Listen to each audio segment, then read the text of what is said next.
ఖమ్మం జిల్లా వెలుగుమట్ల భూదాన్ భూముల కూల్చివేతల్లో ఇల్లు కోల్పోయిన నిర్వాసితులకు ప్రభుత్వం ఇవాళ ఇళ్ల పట్టాలు పంచబోతుంది. ఖమ్మం ఐడీఓసీ కార్యాలయంలో పట్టాల పంపిణీ కార్యక్రమం చేపట్టబోతున్నారు. డిప్యూటీ సీఎం భట్టి విక్రమార్క చేతుల మీదుగా నిర్వాసితులకు పట్టాల పంపిణీ జరగబోతుంది. దీనికి సంబంధించి కలెక్టర్ ఆధ్వర్యంలో వారం రోజులుగా సర్వే నిర్వహించారు. మొత్తం 766 మంది బాధితులు ఉండగా వీరిలో 412 మందిని అర్హులుగా ప్రభుత్వం గుర్తించింది. వీరిలో 311 మందికి ఇంటి స్థలంతో పాటు ఇందిరమ్మ ఇల్లు మంజూరు పత్రాలు, మరో 101 మందికి ఇందిరమ్మ ఇల్లు ఇవ్వాలని ప్రభుత్వం నిర్ణయించింది. అర్హులను పిలిచి రెవెన్యూ అధికారులు టోకెన్లు పంపిణీ చేశారు. డిప్యూటీ సీఎం భట్టి విక్రమార్క, మంత్రులు తుమ్మల, పొంగులేటి పట్టాలు పంపిణీ చేయబోతున్నారు.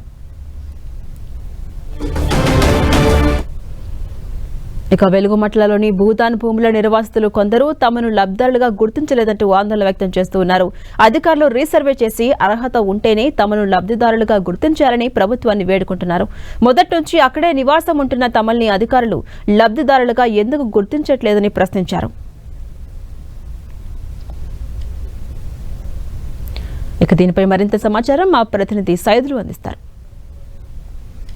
భూదాన భూ నిర్వాసితులకు ప్రభుత్వం గుడ్ న్యూస్ చెప్పింది. ఇప్పటికే పట్టాలు జీపీఎస్ ద్వారా లబ్ధిదారులను గుర్తించిన పరిస్థితి కనిపిస్తుంది. 412 మందిలో 101 మందికి ఇక్కడ స్థలం గ్రామీణ ప్రాంతాల్లో స్థలాలు ఉండటంతో ఇందిరమ్మ ఇళ్లను మంజూరు చేశారు. మిగిలినటువంటి వాళ్ళంతా కూడా 311 మందికి మాత్రం ఇక్కడే ఇళ్ల స్థలాలతో పాటు 5 లక్షల రూపాయలతో ఇందిరమ్మ ఇళ్లను మంజూరు చేసిన పరిస్థితి కనిపిస్తుంది.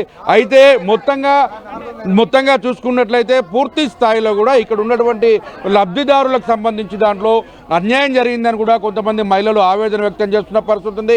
దాదాపుగా 716 మంది పైగా లబ్ధిదారులు ఉంటే కేవలం 400 మందికే పరిమితం చేశారు. మిగిలిన 300 నుంచి 400 మధ్య ఉన్నటువంటి పేదలను కూడా విస్మరించారని చెప్పేసి కూడా ఆవేదన వ్యక్తం చేస్తున్న పరిస్థితి ఉంది. మొత్తం సర్వే కొంత ఇబ్బందికరమైనటువంటి పరిస్థితుల్లో చేశారు.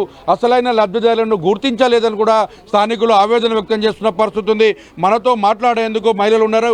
అమ్మ చెప్పండి, జనరల్గా ఇప్పుడు సర్వే కొనసాగింది, లబ్ధిదారులను గుర్తించారు, మీరు ఆ లబ్ధిదారుల కోటాలో ఉన్నారా? మిమ్మల్ని గుర్తించి ఇప్పుడు పట్టాలు ఇచ్చారా? సార్ ఇవ్వలేదు సార్. మేము తిరుపతి వెళ్ళాం సార్. తిరుపతి వెళ్ళి వచ్చేసరికి మా ఇల్లంతా కూల్చివేశారు సార్. అసలు మాకు అక్కడ కూల్చివేస్తున్న సంగతి కూడా మాకు తెలియదు సార్. 700 ఇల్లులు ఉంటే కనీసం 310 ఇల్లులకే శాంక్షన్ చేశారు సార్. మిగతా వాళ్ళందరం మేమందరం ఎటు వెళ్ళాలి సార్? చెప్పండి సార్ మీరే. ఇక్కడ ఉన్న ప్రజలందరం, మాకు రాని వాళ్ళందరం, మా ఇల్లు లేని వాళ్ళందరం మేము కంపల్సరీ అక్కడ గుడిసె వేసుకొని ఖచ్చితంగా ఉంటాం సార్. మీరు కంపల్సరీ మాకు న్యాయం చేస్తారనే మేము ఇప్పటిదాకా రోడ్డు ఎక్కట్లేదు.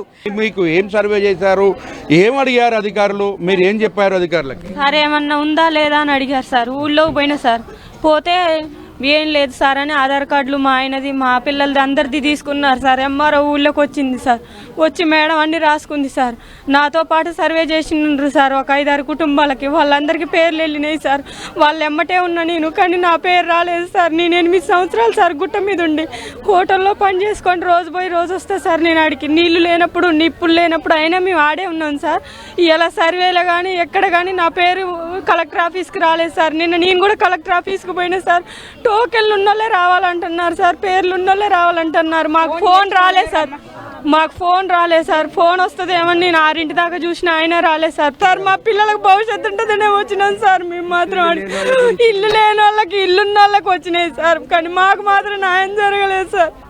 మాకు మాత్రం న్యాయం చేయాలా? రేవంత్ అన్న మాత్రం మేము ఓటేసినాం కదా సార్. మా చోటు గొలగొట్టి మమ్మల్ని ఇట్లా ఇబ్బందులు పెట్టి 16 రోజులు మేము ఇసపడుతున్నాం. ఓ పూట తిని, ఓ పూట బండి, ఈ దోమలకు, ఈగలకు మేము కన్నా కష్టాలు పడుతున్నాం. ఇప్పుడు 8-9 ఏళ్ల నుంచి కూడా మా 750 ఇండ్లు కూలగొట్టిండు. 750 ఇండ్లు కూలగొట్టిన కాడికన్నా మాకు ఇవ్వాలి.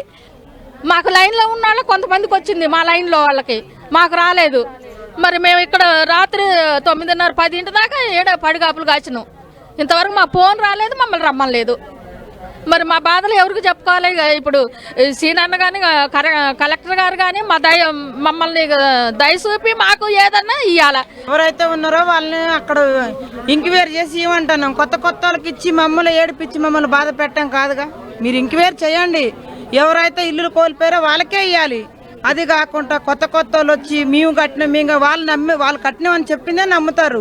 పంచనామా రాసినట్టుగా మరి ఆ లెక్కలైనా మాకు అందరికి న్యాయం చేయాలి కదా సార్. మరి బయట ఎక్కడి నుంచో వచ్చిన వాళ్ళకు ఇలా టోకెన్లు ఇచ్చేసి మేము ఫస్ట్ నుంచి ఉండి చిన్న పిల్లగాళ్ళని వేసుకొని అక్కడనే నివాసాలు ఉండి నీళ్ళున్నా లేకున్నా కరెంట్ ఉన్నా లేకున్నా మేము ఆడుండి ఇవాళ రోజున మీకు ఏది లేదని తీసేసి వచ్చి ఇక్కడ ఉన్నా కూడా మరి మాకే న్యాయం చేయాలి కానీ బయట వాళ్ళకి న్యాయం చేస్తే మరి మేము ఇక్కడ ఉన్న వాళ్ళం అన్యాయం అయిపోతే ఎట్లా సార్? మరి ఎవరిని అడగాలి సార్? మరి మేము మొత్తంగా చూసుకున్నట్లయితే ఇక్కడ ఉన్నటువంటి పేదలు మాత్రం పూర్తి స్థాయిలో కూడా ఎవరు ఇక్కడ సర్వే కొనసాగించినప్పటికీ కూడా పంచనామా కూడా చేశారు. అయినప్పటికీ తమతో పాటు ఉన్నటువంటి మిత్రులు ఎవరైతే ఉన్నారో వారందరికీ ఇళ్ల స్థలాలు పడ్డ టోకెన్లకు సంబంధించి కూడా ఇచ్చారు. కానీ మమ్మల్ని మాత్రం విస్మరించారని కూడా చెప్తున్నారు. అయినటువంటి సర్వే చేసి తిరిగి మమ్మల్ని కూడా లబ్ధిదారుల కోటాలో ఉంచి ప్లాట్లు మంజూరు చేయాలి, వారితో పాటు తమ కూడా ఇల్లు కట్టుకునేందుకు అవకాశం కల్పించాలని స్థానికులంతా కూడా ఇక్కడ డిమాండ్ చేస్తున్నారు. మొత్తంగా రీసర్వే కొనసాగించి తమను ఆదుకోవాలని అటు మంత్రులను అధికారులను ఇక్కడ ఉన్నటువంటి ప్రజలు కోరుతున్న పరిస్థితి ఉంది. కెమెరామెన్ విజయ్తో సైదులు 10 టీవీ ఖమ్మం.